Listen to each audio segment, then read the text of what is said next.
Hey there folks, and welcome to another episode of A Healthy Dose of Fran. Today I'm working on a new theory for Avatar The Last Airbender, exploring the event that changed the lives of two of our main characters. This is Sokka and Katara, and the event that changed them was the death of their mother, Kaya, to a firebender. But what I'm exploring today is the reason for her death and how it is in fact Hama, the creator of bloodbending, who is the reason that Kaya is dead.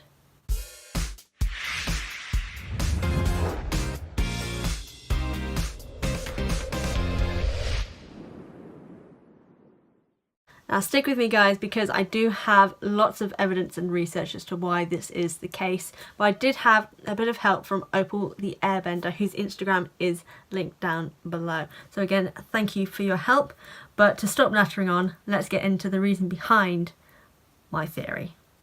Now, as we see from the episode The Puppet Master from Book 3, Fire, Hama's life in the South Pole was very different to the life in which Katara and Sokka had, in that there were in fact a lot of waterbenders in the southern tribe, whereas now Katara is the only one left. Now, they had huge armies of waterbenders. They had generally trained non-benders in the time of Hama's youth, but as the Fire Nation continued its raids and taking the waterbenders into capture, the numbers dwindled until Hama was the only one left and was taken to a Fire Nation prison. Now, from what we know from there is that she was kept there for an unknown period of time, to the point that she learned to create bloodbending on the nights of a full moon, which led eventually to her escape by using the bloodbending on her Fire Nation prison guards.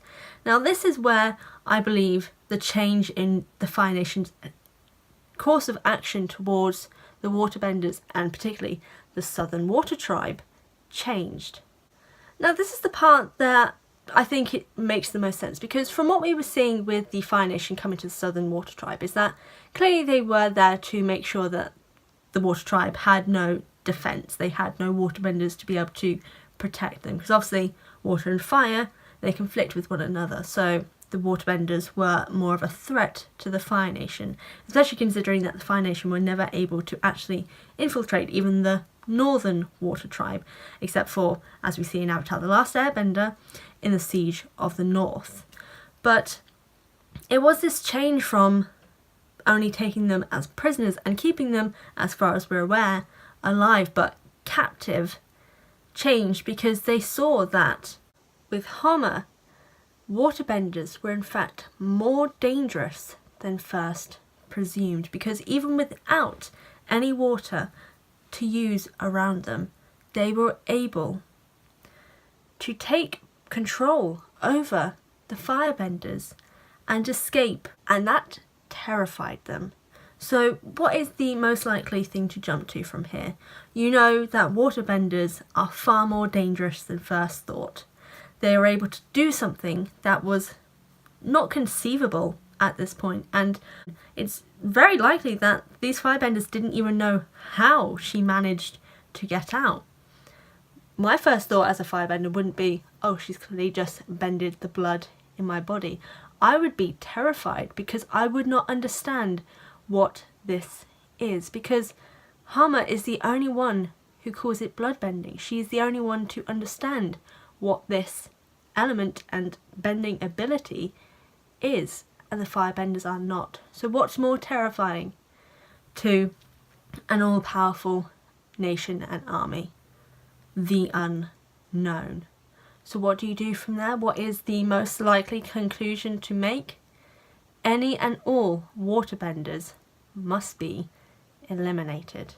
Now, other than what we are aware of, the Siege of the North was the first time in a very long period of time, I assume, that the North Pole was ever attacked, because the South Pole, as talked about in the comics, is, I suppose, considered lesser than. They are more, to be less technologically advanced. They are less advanced in general. They still do their own hunting. There is no change that we see from seeing the Avatar world in general. There is a lot of industrial change. Even in the Northern Water Tribe, there is such a huge difference between North and South.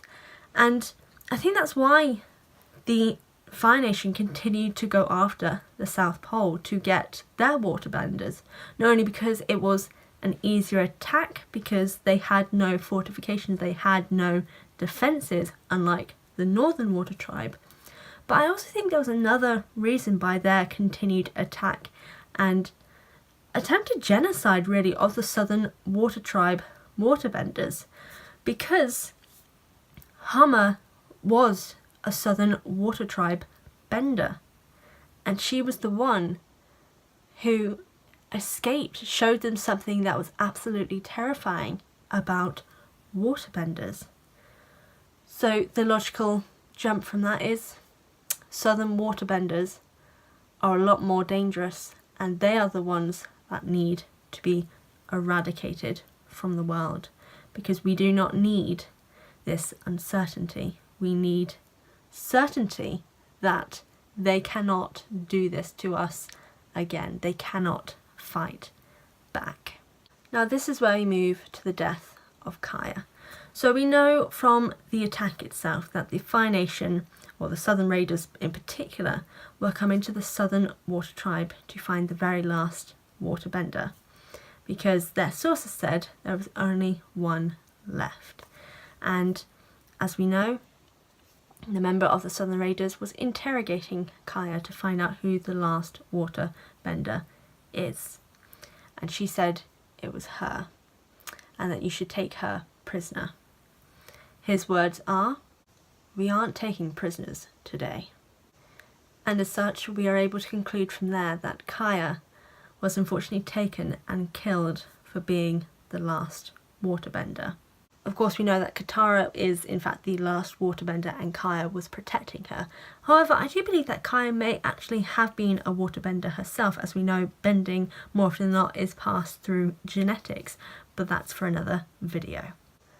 To conclude, if it hadn't have been for Hama creating bloodbending, showing to the Fire Nation that waterbenders were more of a threat than first thought, because they had this ability to control people from the inside, to be able to fight back without even doing anything, to show the Fire Nation that they have this ability that is more dangerous than anything else than they believed possible, we can conclude that Kaya may not have died. She may have been captured, but if it hadn't been for Hama scaring the Fire Nation into this genocide of the Southern Water Tribe waterbenders, Kaya, Katara and Sokka's mother, would not have died.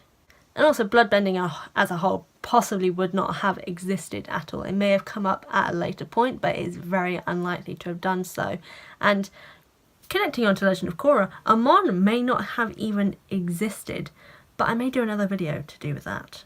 But what do you guys think? Do you agree with me that Hama is the reason behind Kaya and the genocide of the Southern Water Tribe waterbenders? Let me know in the comment section down below. Also, do you guys have any theories about Avatar: The Last Airbender and Legend of Korra? Let me know and I'll be sure to investigate them and do a video about it in future. But I want to thank you guys so much for watching this video. I really do appreciate it. Again, to Opal the Airbender, thank you so much for your contribution and your support for this video. It is highly appreciated. Again, her Instagram is linked in the description box down below, as well as the links to my own Instagram and Patreon, where on Patreon you can get early access to any and all of my videos, as well as have a say as to what comes out in future. Here on YouTube, however, if you're not subscribed, go to the button down below or click the one popping up here on screen. If you want to check out any of my previous theory videos, the playlist will be popping up here, and then my previous Avatar theory will be popping up here. But again guys, thanks so much for watching, and I'll see you guys next time.